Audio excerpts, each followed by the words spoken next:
Hello students, today we are going to see the lecture number 2 of our chapter number 9, that is current electricity.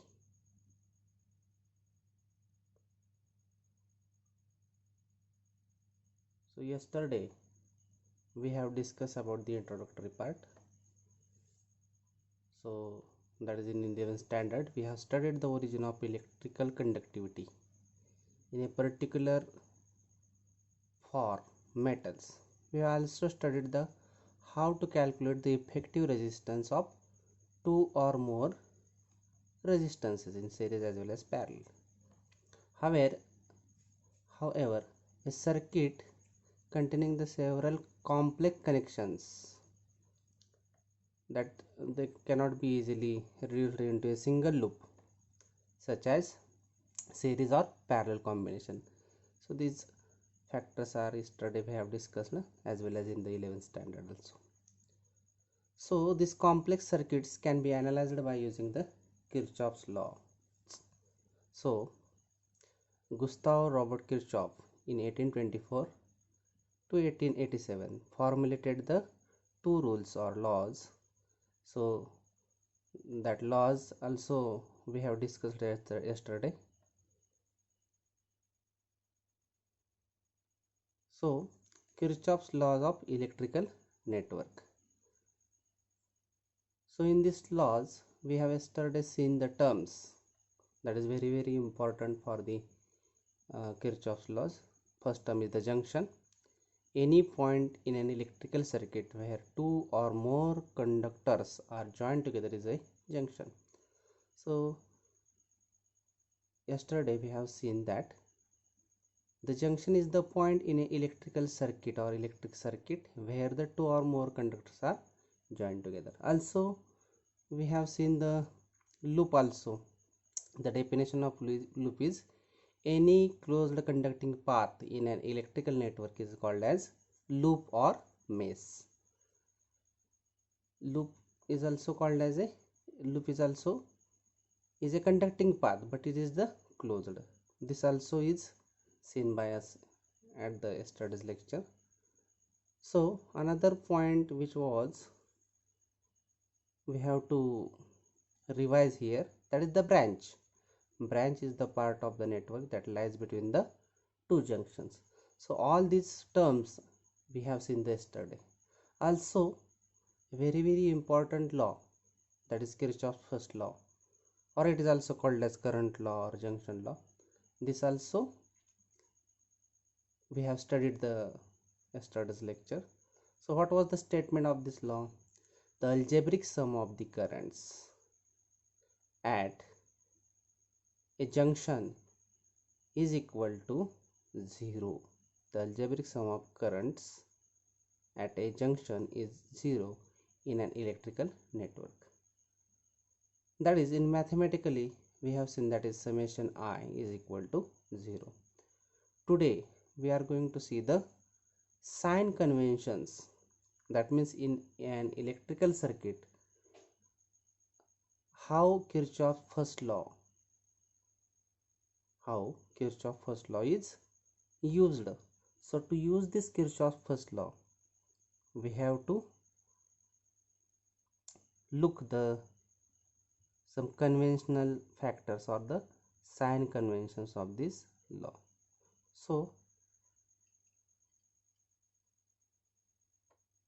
first term or first law of this sign convention is the current arriving at the junction are considered positive and the current leaving the junction are considered as negative. So this is the very important law. The currents arriving at the junction are considered as positive. जे current जंक्शनच्या दिशेने येत आहेत त्यांना आपण positive असं म्हणतो. आणि दुसरा पार्ट काय बघा, अँड द करंट्स, दुसरा पार्ट काय दिसतोय, and the currents leaving the junction, leaving the junction are considered as negative. जे करंट जंक्शनला सोडून चालले आहेत त्यांना निगेटिव्ह आहे असं आपण म्हणतो. हा लॉ आहे. आता याचं एक्सप्लेनेशन आपण बघूया. बघा, या ठिकाणी एक डायग्राम दिसते, तुम्हाला फिगर दिसते. आता यामध्ये पी हा पॉईंट आहे, हा आपण यस्टरडे डिस्कस केलेला आहे, कालसुद्धा आपण डिस्कस केला. पी या पॉईंटला जंक्शन म्हटलं आहे. आता आपला लॉ काय सांगतो बघा, जे करंट लॉ काय बघा, the currents arriving at the junction are considered ॲज पॉझिटिव्ह. जे करंट जंक्शनच्या दिशेने येत आहेत, जे करंट जंक्शनच्या दिशेने येत आहेत म्हणजेच पी या पॉईंटच्या दिशेने येत. कुठले कुठले करंट पी या पॉईंटच्या दिशेने येत आहेत, तर या ठिकाणी आपल्याला दिसतंय पहा. तर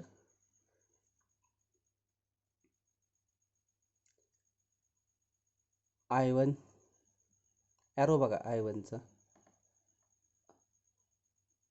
I1, त्यानंतर I3, I4 या तिघांच्या करंटची डायरेक्शन ही जी आहे ती पी पॉईंटच्या दिशेने. म्हणून आपलं वाक्य काय बघा लॉमधलं, the currents arriving at the junction are considered positive. जे करंट जंक्शनच्या दिशेने येत आहेत त्यांना पॉझिटिव्ह म्हणतोय आपण. मग कोणकोणते करंट जंक्शनच्या दिशेने येत आहेत, तर I1, I3 आणि I4. तर ते कसे घ्यायचे, तर ते पॉझिटिव्ह कन्सिडर करायचे साइन कन्व्हेन्शन देतात. And the currents leaving the junction are considered as positive, and the currents leaving the junction are considered as negative. आणि जंक्शनला सोडून जे करंट चाललेले आहेत, जंक्शनला सोडून जे करंट चाललेले आहेत त्यांना आपण निगेटिव्ह घ्यायचं. मग आता तुम्हाला फिगरमध्ये दिसतंय I2, then I5 and I6 हे तीनही करंट निगेटिव्ह आपण कन्सिडर करणार आहोत. समजलं, हा लॉ आहे. आता हेच आपण जे मी आत्ता सांगितलं तेच आपल्याला इथं लिहिलेलं आहे बघा. Consider a junction P in a circuit where 6 conductors meet. हे 6 कंडक्टर आपण दाखवलेत, हे जे दिसतात ते लाईनच्या स्वरूपातले 6 कंडक्टर्स आहेत. त्याच्यातून जाणारा करंट काय, I1, I2, I3, I4, I5 आणि I6 तसं. मग ह्या वरील ऑरेंज कलरमध्ये जे आपण दाखवलेलं साइन कन्व्हेन्शन आहे ते आपण इथे अप्लाय केलेलं आहे. Applying the sign conventions we can write. एक आपण इक्वेशन तयार केलं. कसं केलं बघा, तर I1 लॉनुसार पहा, I1 हा करंट जंक्शनच्या दिशेने येतोय म्हणून आपण त्याला पॉझिटिव्ह साइन दिलेलं आहे. I1 पॉझिटिव्ह घेतला. I2 काय हो, जंक्शनला सोडून चाललाय बघा यार कुठे, I2 जंक्शनला सोडून चाललाय म्हणून त्या I2ला आपण निगेटिव्ह कन्सिडर केलं. म्हणून इथं I1 minus I2 plus I3 plus I3. I3ला प्लस चिन्ह का घेतलं, बिकॉज कारण काय, तर या ठिकाणी करंट I3ची दिशा पॉईंटच्या दिशेने आहे, जंक्शनच्या दिशेने, आणि जंक्शनच्या दिशेने जे करंट आहे त्यांना पॉझिटिव्ह घेते म्हणून आपण I3 या ठिकाणी पॉझिटिव्ह घेतलेला आहे. समजतंय का. त्यानंतर I4 also taken as a positive. Why? Because the direction of the current through the conductor towards the junction P, and therefore we have taken I4 as a positive. Then minus I5, the conductor through which the current I5 flows is in the outward direction or away from the junction P. P या junction पासून I5 या करंटची दिशा बाहेरच्या बाजूला आहे, living करतोय म्हणजे तो सोडून जातोय करंट जंक्शनला, म्हणून I5 निगेटिव्ह घेतलेला आहे. त्यानंतर I6, this I6 also taken as a negative. Why? Because the conductor through which the current I6 flows, the direction of that current I6 is the away from the point P, therefore this I6 is taken as a negative. So is equal to 0. Why should we have given is equal to 0? Because the statement of the law, that is Kirchhoff's first law, was the summation I is equal to 0. That means current, all the currents in the circuit is taken as a in the form of sum, and that sum is equal to 0. Therefore we have written here I1 minus I2 plus I3 plus I4 minus I5 minus I6 is equal to 0. Suppose this equation 1. लक्षात येते का बघा, काय काय ठिकाणी आपण minus घेतलं आणि कुठं प्लस घेतलं. ज्या करंटच्या बाबतीमध्ये जे करंट्स, परत एकदा सांगतो, रिपीट करतो बघा, जे करंट्स जंक्शनच्या दिशेने येत आहेत त्यांना आपण पॉझिटिव्ह साईन इथं अटॅच केलेलं आहे, दिलेलं आहे, आणि जे करंट जंक्शनला सोडून चाललेले आहेत त्यांना निगेटिव्ह साईन दिले. मग असे करंट कोणते तर आपल्याला फिगरवरनं सहज सांगता येतं, म्हणून आपण हे लिहिलेलं. आता यामध्ये तेच आपण खाली एक्सप्रेशन दिले बघा, arriving currents I1, I3 and I4 are considered positive and leaving current I2, I5 and I6 are considered negative. Okay, so equation 1 can also be written as, कसं लिहू शकतो, गणितामध्ये आपण हे शिकलेलं आहे बघा. इक्वेशन म्हटलं की त्याला दोन बाजू असतात. आता या इक्वेशन नंबर 1 मध्ये एक उजव्या बाजूला 0 दिसते, डाव्या बाजूला ह्या करंटच्या सगळ्या टर्म्स आहेत. आता या करंटच्या टर्म्सपैकी ह्या मायनस ज्या टर्म्स आहेत, for example minus I2, minus I5, minus I6, या टर्म आपण या इक्वल टू साईनच्या राईट हँड साईडला आणू शकतो. म्हणून इक्वेशन कसं लिहिता येईल बघा. So I1 plus I3 plus I4 ह्या तीनही टर्म इथं राहिलेल्या आहेत, आणि डाव्या बाजूच्या मायनस I2, मायनस I5 आणि मायनस I6 या टर्म आपण उजव्या बाजूला घेतलेल्या. म्हणजे निगेटिव्ह टर्म ज्या डाव्या बाजूला होत्या त्या आपण शिफ्ट केल्या कुठं, उजव्या बाजूला. म्हणून इक्वेशन 1 आपण कसं लिहिले, equation 1 can be written as I1 plus I3 plus I4 is equal to I2 plus I5 plus I6. समजलं. सो ह्यांना आपण साइन कन्व्हेन्शन्स म्हणतो आपण, किर्चॉफ्स लॉनुसार, किर्चॉफ फर्स्ट लॉनुसार येणार आहे. आणि या साइन कन्व्हेन्शन्सचं एखाद्या जंक्शनच्या ठिकाणी कशा पद्धतीने इम्प्लिमेंटेशन करायचं हे आपण या इक्वेशन 1 आणि इक्वेशन 2 ते एकाच पद्धतीचे आहेत त्याच्यावरनं पाहिलेलं. आता यानंतर जो आपला पुढचा पॉईंट आहे की याच्यावरनं आपण काय कन्क्लुजन काढलं, thus the total current flowing through the junction is equal to total current flowing away from the junction. लक्षात येते का बघा, पी या जंक्शनच्या ठिकाणी येणारे करंट, या सगळ्या करंटची जर आपण टोटल केली, बेरीज केली, तर ती बेरीज कशा एवढी असते, तर ती बेरीज ही त्या जंक्शनला सोडून जाणाऱ्या करंटच्या बेरजे एवढी असते. म्हणून इथलं लिहिले बघा, thus the total current flowing towards the junction, जंक्शनच्या दिशेने येणाऱ्या करंटची टोटल बेरीज ही कशा एवढी आहे, is equal to the total current flowing away from the junction. जंक्शनला सोडून जाणाऱ्या किंवा जंक्शनला लिव्ह करणाऱ्या करंटच्या बेरजे एवढी जंक्शनच्या दिशेने येणाऱ्या करंटची बेरीज आहे. आता याचं एक उदाहरण द्यायचं झालं तर आपला रेल्वे प्लॅटफॉर्म असतो का, रेल्वे प्लॅटफॉर्मवरती त्याला आपण जंक्शन म्हणतो. जर बऱ्याच मोठ्या प्रमाणावर रेल्वे ये जा करत असतील तर त्याला जंक्शन हा शब्द वापरतो, रेल्वेचं जंक्शन म्हणून. तर जंक्शनला काय होत असतं, काही ट्रेन्स ह्या जंक्शनच्या दिशेने येत असतात आणि काही ट्रेन्स ह्या जंक्शनला सोडून जात असतात. समजतंय का. म्हणून जंक्शन हा शब्द आपण तिथं वापरला. मग आता इथं करंटच्या बाबतीत पण ते होते, काही करंट जंक्शनच्या दिशेने येतात आणि काही करंट जंक्शनला लिव्ह करतात, म्हणून आपण या ठिकाणी तो शब्द वापरला. आता आपल्याला पुढचा जो लॉ पाहायचा आहे, हा किर्चॉफचा पहिला लॉ झाला. आता किर्चॉफचा दुसरा लॉ आपण त्याला म्हणतोय, त्यालाच नाव आहे Kirchhoff's voltage law. Okay, so statement of this law is the algebraic sum of the potential differences, that is potential differences ला आपण काय म्हणतोय, product of current and resistance. I current I आणि रेजिस्टन्स आर यांचा product घेतला की potential difference निघतं, म्हणजे व्होल्टेज निघतं. म्हणून द पोटेन्शियल डिफरन्सेस ह्यासाठी आपण ब्रॅकेटमध्ये product of current and resistance लिहिले. परत एकदा स्टेटमेंट बघा. The algebraic sum of the potential differences, that is product of current and resistance,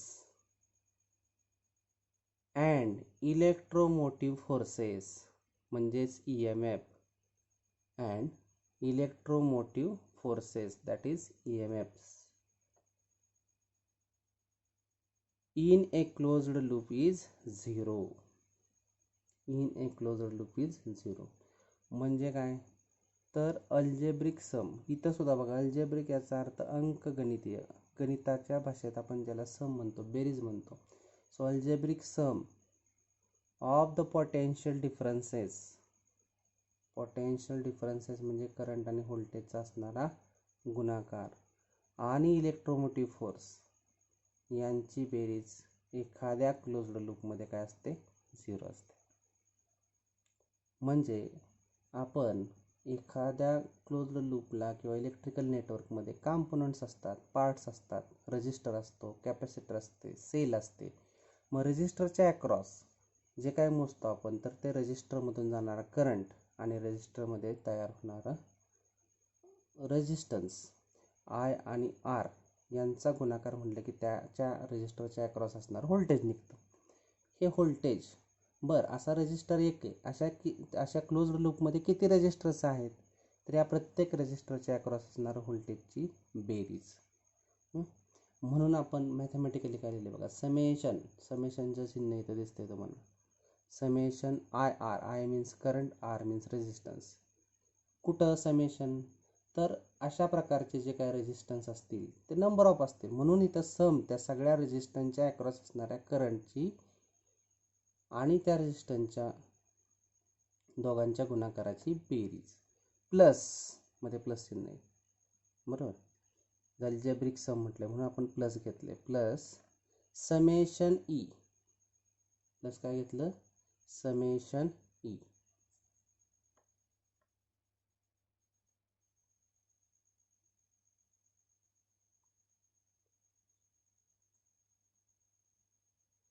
summation E म्हणजे काय तर या ठिकाणी आपण त्या क्लोज्ड लूपमध्ये असणारे जे काही सेल असेल बरोबर आहे, किंवा त्या सेल्सचं असणारं पोटेन्शियल असेल, व्होल्टेज असेल, तर त्या व्होल्टेजसाठी आपण ई हा शब्द वापरतो, म्हणजेच इलेक्ट्रोमोटिव्ह फोर्स त्याला म्हणतो. एनर्जी असते, electromotive force is not a force but is the energy of the cell. ह्याची पण अशा सेल किती असतील, नंबर ऑफ असेल. मग ह्या सेलच्या संदर्भात सुद्धा आपण काय करतोय तर त्या सेलच्या असणाऱ्या EMFची बेरीज ही किती असते, 0 असते. आता यानंतर आपण साइन कन्व्हेन्शन्स बघणार आहोत. तर साइन कन्व्हेन्शन्स बघण्यासाठी आधी ते काय आहे ते बघूया बघा. While tracing a loop through a resistor. आता लूप काय आहे आपण काल पाहिलंय बघा. लूप म्हणजे तर एक क्लोज्ड सर्किट असतं, त्याच्यामध्ये रेजिस्टर असतो, कॅपॅसिटर असेल, रेजिस्टर असेल, सेल असेल. मग while tracing a loop trace करताना कशातून, through a resistor. If we are travelling along the direction of conventional current, आपण जर कन्व्हेन्शनल करंटच्या अलॉंग, इथं लिहिलं येलो अक्षरात बघा, along the direction of conventional करंटच्या दिशेने जर आपण जात असेल, म्हणजेच कन्व्हेन्शनल म्हणजे आपल्याला सर्किटमध्ये दाखवलेल्या करंटच्या दिशेला जर आपण जात असेल तर पोटेन्शियल डिफरन्स जात असताना पोटेन्शियल डिफरन्स येणार आहे, पण कुठे येणार आहे, रेजिस्टन्सच्या अक्रॉस येणार आहे. The potential difference across that resistance is considered negative. परत एकदा पहा. While tracing a loop of a resistor, while tracing a loop through a resistor, रजिस्टरमधून जाताना किंवा लूप ट्रेस करताना जर आपण कन्व्हेन्शनल करंटच्या दिशेने जात असू, जर आपण कन्व्हेन्शनल करंटच्या दिशेने जात असेल, म्हणजेच आपल्या सर्किटमध्ये दाखवलेल्या करंटच्या दिशेला जर आपली डायरेक्शन असेल तर त्या ठिकाणी पोटेन्शियल डिफरन्स, त्या रेजिस्टर जो येतोय त्या रेजिस्टरच्या अक्रॉस असणारा पोटेन्शियल डिफरन्स हा निगेटिव्ह घ्यायचा आहे. कसा घ्यायचा आहे बघा, निगेटिव्ह घ्यायचा आहे. आणि पुढं काय दिले, if the loop is traced against the direction of conventional current, आणि ते जे लूप आहे ते लूप आपण कन्व्हेन्शनल करंटच्या विरुद्ध दिशेने जर ट्रेस करत असेल, ते जे लूप आहे ते कन्व्हेन्शनल करंटच्या विरुद्ध दिशेने जर आपण ट्रेस करत असेल, म्हणजे if the loop is traced against म्हणजे विरुद्ध the direction of conventional current, the potential difference across that is considered positive. म्हणजे दिलेल्या करंटच्या विरुद्ध दिशेला जर आपण लूप ट्रेस करत असू तर त्या ठिकाणी पोटेन्शियल डिफरन्स हा पॉझिटिव्ह घ्यायचा आहे. आता हे पहिला लॉ झाला. आता आधी लॉ आपण बघून घेऊया आणि मग हे कशा पद्धतीने आपण सर्किटमध्ये ॲप्लाय करायचं हे बघणार आहे. दुसरा जो काही कन्व्हेन्शन आहे, E M F of an electrical source is positive. Electrical सोर्सचा ई एम एफ पॉझिटिव्ह असतो. कधी? While tracing the loop within the source. While tracing the loop within the source.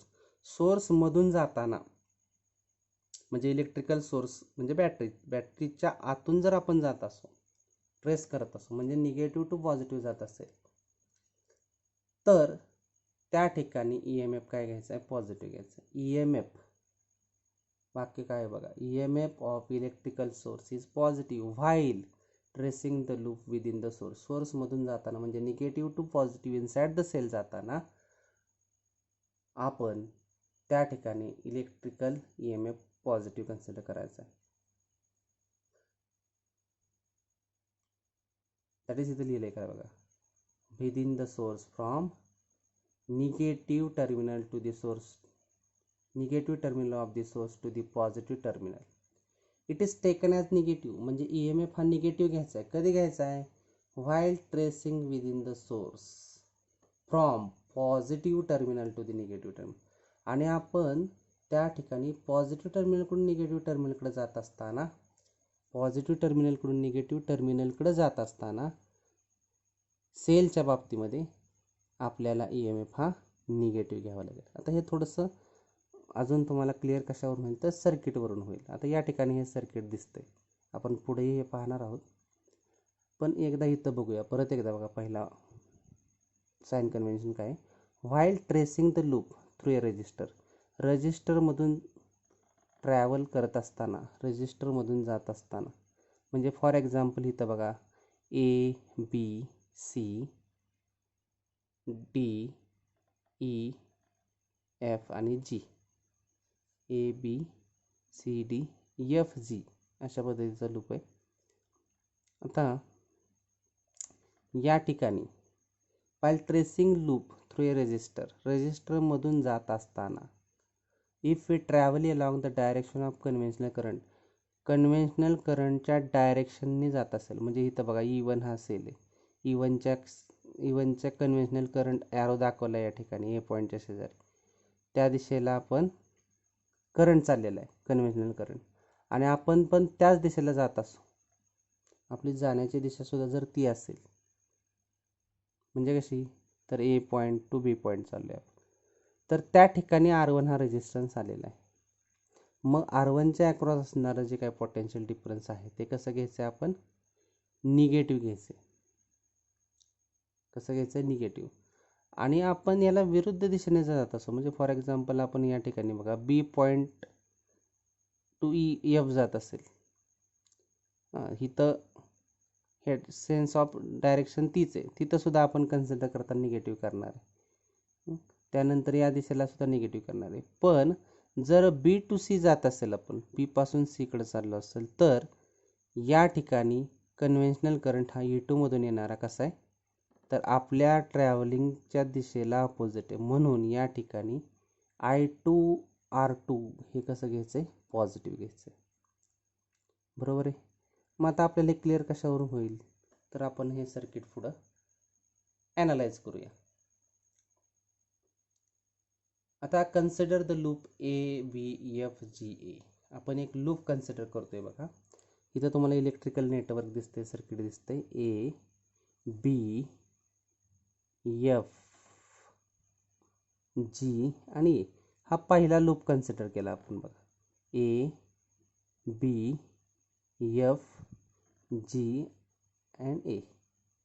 हा क्लॉकवाइज सेन्सने आपण लूप कन्सिडर केला. So consider the loop ABFGA. So applying the sign conventions we get. आपण sign convention apply करणार आहोत. Sign convention आपल्याला माहीत आहे. तर या ठिकाणी साइन कन्व्हेन्शन अप्लाय केल्यानंतर आपल्याला काय मिळतंय, तर बघा लूप कन्सिडर करा. पहिलाच लूप आपण ए पॉईंट पासून बी पॉईंटपर्यंत, B to F, F to G, G to A. सुरुवात ह्या E1 सेलपासून झालेली, तिथून करंट पुढे गेलेला आहे.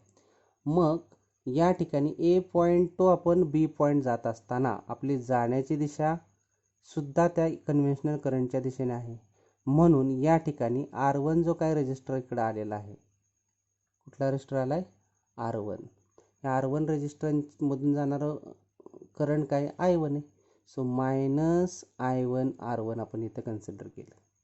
काय कन्सिडर केलं, मायनस I1 R1. का मायनस घेतलं, कारण आपण A टू B चाललोय. ट्रेसिंग कसं आपलं A टू B, जाण्याची दिशा A पासून B पर्यंत आणि कन्व्हेन्शनल करंटची दिशा सुद्धा ती. म्हणून आपण पहिल्यांदा जे काय लॉ बघितलाय तो लॉ काय, while tracing the circuit if we go from along the direction of conventional current then, म्हणजे ए पासून बी कडे जात असताना मध्येच रेजिस्टर आलेला आहे R1, म्हणून त्या दिशेने जात असताना आपण R1च्या अक्रॉस असणारं व्होल्टेज कसं असणार आहे, तर I1 R1 हे निगेटिव्ह घेतलं, म्हणून इथं आपण मायनस I1 R1 घेतलं. आता गेलो बी पॉईंटला. बी पॉईंटपासून आपण एफला जाणार आहे. आपलं लूप कसं आहे बघा, ABFGA. बी टू एफ जात असताना आपली जाण्याची दिशा खालच्या दिशेला आहे आणि कन्व्हेन्शनल करंटची दिशा सुद्धा खालच्या दिशेला आहे. म्हणून या ठिकाणी R5 हा रेजिस्टन्स आला आहे आणि R5 रेजिस्टन्सच्या अक्रॉस असणारं जे काय व्होल्टेज आहे ते व्होल्टेज आपल्याला या ठिकाणी दिलेले काय, तर मायनस I3 R5. म्हणून आपण या ठिकाणी मायनस R3 R5 घेतलेले. आता आपण आलो एफ पॉईंटला. एफ पॉईंट तो आपण जी पॉईंट जाणार आहे, कारण लूप कसं आहे बघा, एफ टू जी आहे, ABFG. मग एफ पॉईंटपासून जी पॉईंटकडे जात असताना परत आपली जाण्याची दिशा एफ टू जी आहे आणि करंटची दिशा सुद्धा सेम आहे. म्हणून या ठिकाणी मायनस I1 R3 हे आपण पोटेन्शियल डिफरन्स किंवा व्होल्टेज घेतले, करंट आणि रेजिस्टन्सचा गुणाकार, minus I1 R3 plus E1. आता इथं प्लस का घेतलं, कारण आपण जाण्याची दिशा जी टू ए आहे, बरोबर आहे. मात्र आपण चाललोय कसं, इनसाइड द सेल चाललोय आणि इनसाइड द सेल चालल्यामुळं म्हणजेच निगेटिव्ह टर्मिनल ऑफ E1च्या निगेटिव्ह टर्मिनलकडून E2च्या पॉझिटिव्ह टर्मिनलकडे आपण चाललोय. म्हणजे इथं minus E1 two plus E1 चाललोय, म्हणून इथं प्लस E1 घेतलेलं. त्याचा MF प्लस घ्यायचा, इज इक्वल टू 0. हेच आपण रिअरेंज करून कशा पद्धतीने लिहिलं आहे, तर E1 is equal to, E1 हा पॉझिटिव्ह म्हणून तो एकाच बाजूला ठेवला डाव्या बाजूला, E1 is equal to minus term ह्या सगळ्या आपण उजव्या बाजूला आणल्या, मायनस I1, म्हणजे उजव्या बाजू त्या E1च्या विरुद्ध दिशेला लिहिल्या. E1 तिथंच राहिलं. मग आपण काय केलं, मायनस I1 होतं ते प्लस झालं, I1 R1 plus I3 R5 plus I1 R3 ह्या टर्म आपल्याला या ठिकाणी मिळालेले. म्हणजे फक्त E1 एका बाजूला राहिलं आणि आपण I1 R1, I3 R5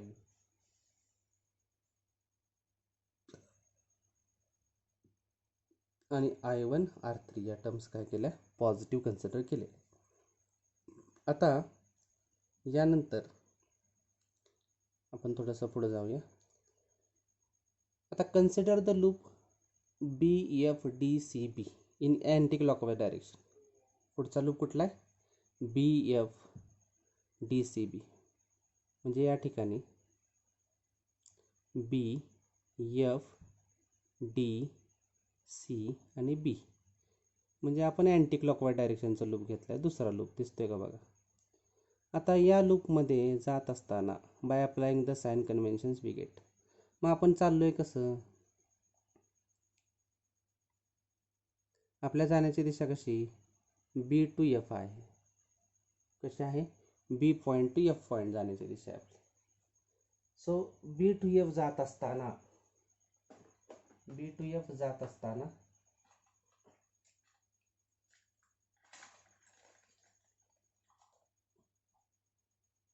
we are going from the point B to F. So ह्या बी पॉईंट पासून एफ पॉईंट पर्यंत आपण निघालोय, कारण लूप कसे बघा बी टू एफ आहे. मग आपली जाण्याची दिशा बी टू एफ आहे आणि कन्व्हेन्शनल करंटची दिशा सुद्धा सेम आहे. मग अशा पद्धतीने जात असताना आपला लॉच आहे की ज्या दिशेला कन्व्हेन्शनल करंट आहे त्या दिशेला जर आपण ट्रेस करत असो सर्किट, तर त्या ठिकाणी या ठिकाणी येणारा रजिस्टर आहे R5, त्याच्यातून जाणारा करंट आहे I3. सो I3 R5 हा मायनस येणार आहे. I3 R5 काय येणार आहे, मायनस येणार आहे. म्हणून या ठिकाणी I3 R5 हा आपण मायनस घेतलेला आहे. सेकंड टर्म बघा, I3 R5 हा मायनस घेतला. आता BFD, आता F पासून आपण D कडे चाललोय, F टू D आपण चाललोय बघा. F टू D जात असताना आपली जाण्याची दिशा F टू D आहे आणि कन्व्हेन्शनल करंटची दिशा I2 ती सुद्धा F टू D आहे. म्हणून -I2 R4 आपण इथं घेतलेले. त्यानंतर आपण परत वरती आलो, D टू C चाललोय बघा. D टू C जात असताना E2 हा सेल आपल्याला इथं मध्ये पाथमध्ये आलेला आहे E2.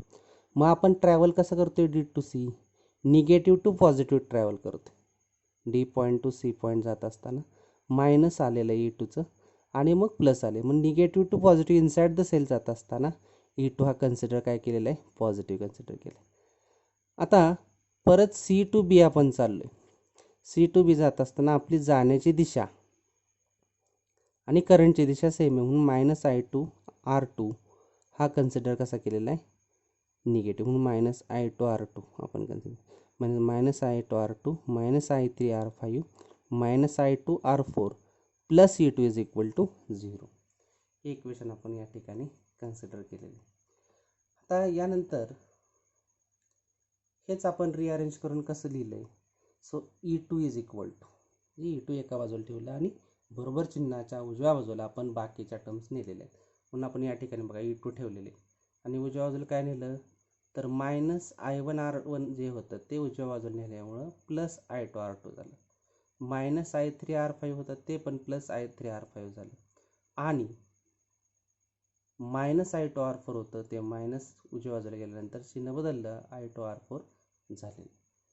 तर या पद्धतीने आपण हे पाहिलेलं आहे. तर राहिलेलं आपण नेक्स्ट लेक्चरला बघूया. ओके.